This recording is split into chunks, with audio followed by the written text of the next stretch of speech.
And the Colts are left with major questions at quarterback with unproven Jacob Eason set to take the reins under center. Many are expecting Indy to take a look at the market for a possible upgrade. Names like Jimmy Garoppolo, Gardner Minshew, even Wentz's former backup and Super Bowl MVP Nick Foles. All right, LeVar Arrington, what should the Colts do to fill in for Carson Wentz? It's a sticky one, guys. Like, this is like one of the worst possible scenarios that a team could have play out, because you're in that space where it's actually early enough to get somebody who can fill in the position well enough, but it's too late in coming out of the offseason and getting into the season to say we're going to get somebody in here that can actually help immediately. That's out there. So, I mean, if I'm being realistic and I'm being honest, I got to call Phillip Rivers. Wow. I got to call Phillip Rivers because he is the one I had success with.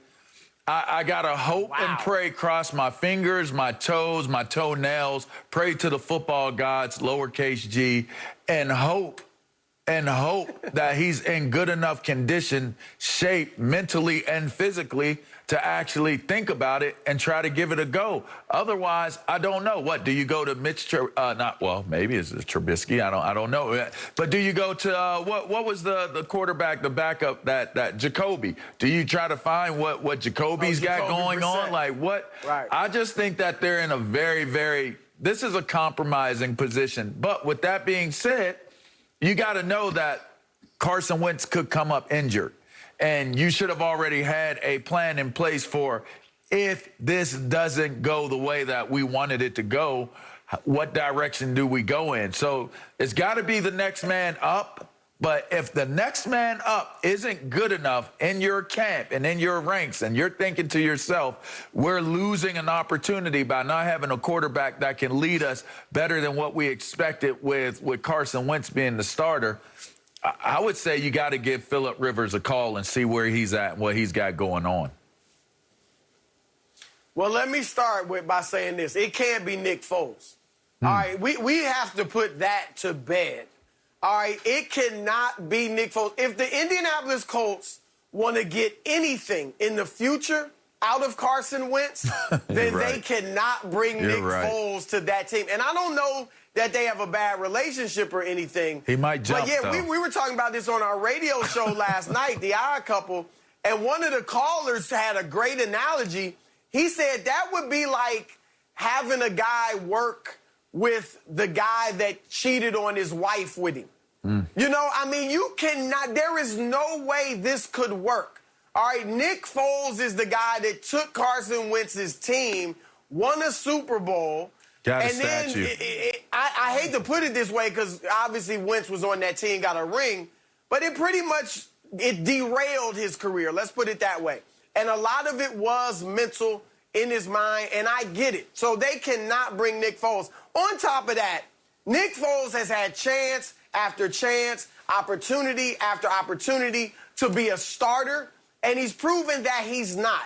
Nick Foles is the guy that you bring in when all the chips are down, when your back's against the wall, when nobody expects anything, right? When anything you give them positive is gravy. In those situations, Nick Foles can get it done. But when you expect something, you put the team and the franchise in his hands, he just doesn't get it done. So I don't think they should be considering Nick Foles. You mentioned Jacoby Brissett. Yeah, I would be talking to Miami about, you know, maybe do we bring him back? Marcus Mariota with the Raiders, do they try to trade for him? I think you got to hope that Carson Wentz can come back at some point, in, you know, relatively early in this season, and that he can play. But I would give him this season.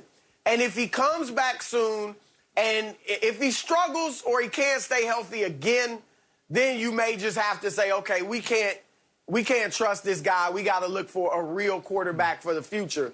But if not, if he play, you know, I wouldn't give up on him this year. I'd let him have this season, assuming he can come back.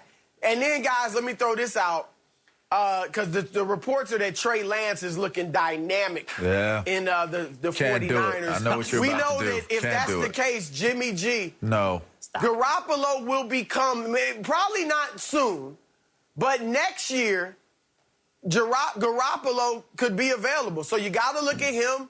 Maybe is Aaron Rodgers available? Ride it out with Wentz this year or Brissett, some backup, and then next season you look for your quarterback of the future if Wentz struggles or gets hurt again. Aaron Rodgers, Jimmy Garoppolo, something like that. It's not often that I'm totally surprised on this show. You know, we've been doing it, what, 2 to 3 years together now, guys?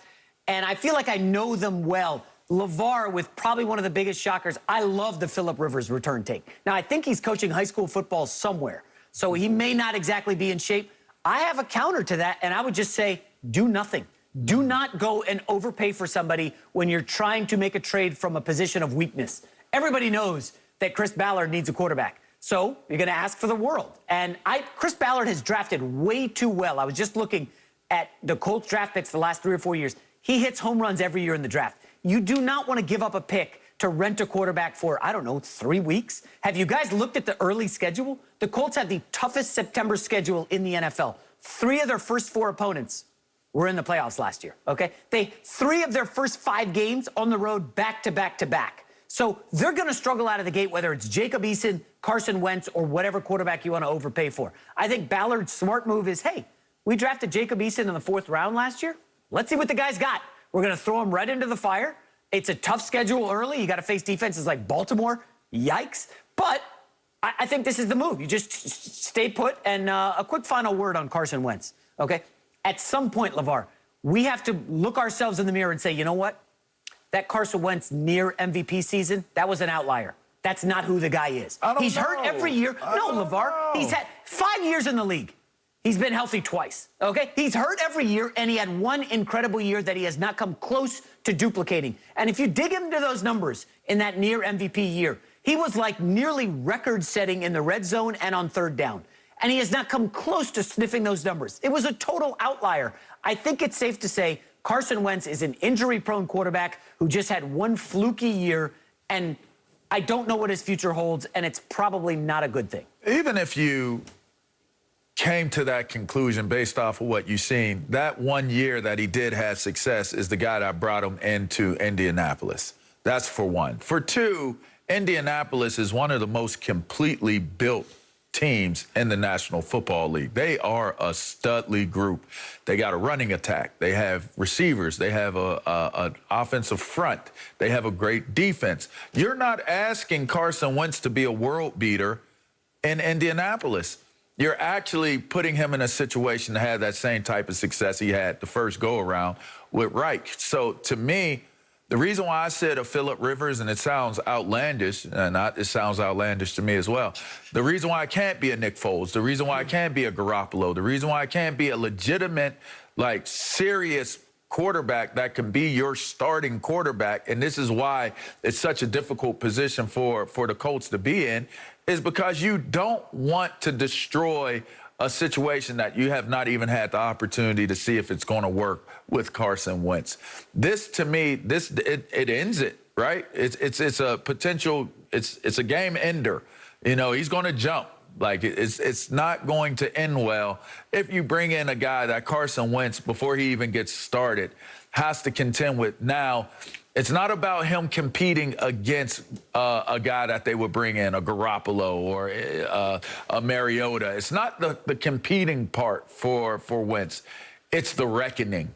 It's the reckoning part of it. Yeah, I pulled that from Tombstone. I like it. But sometimes it is the reckoning that plays the entirety of what the situation is. If you bring in a guy that looks to be possibly a permanent solution, then now the media is going to jump on that all year. Now the players are going to jump on that all year. You have now put Carson Wentz in the same situation that you just took him away from. I don't think that that's the right decision, whatever the decision is, which I think is more towards what you're saying, actually, J-Mac, and just not doing anything, using next man up mentality, bring that guy in. But here's the problem. You do have a competitive early part of your season. This is a longer season. You can say it's an advantage that you have a longer season because it gives Carson Wentz more of an opportunity to get healthy and come back and still impact the year. Or you look at it and you say, most conventional wisdom, you have to win the first 3 games out of 4. So it's like you break the season down into quarters. Now, with it being an extra game, I don't know how you want to do it. But you generally say first 4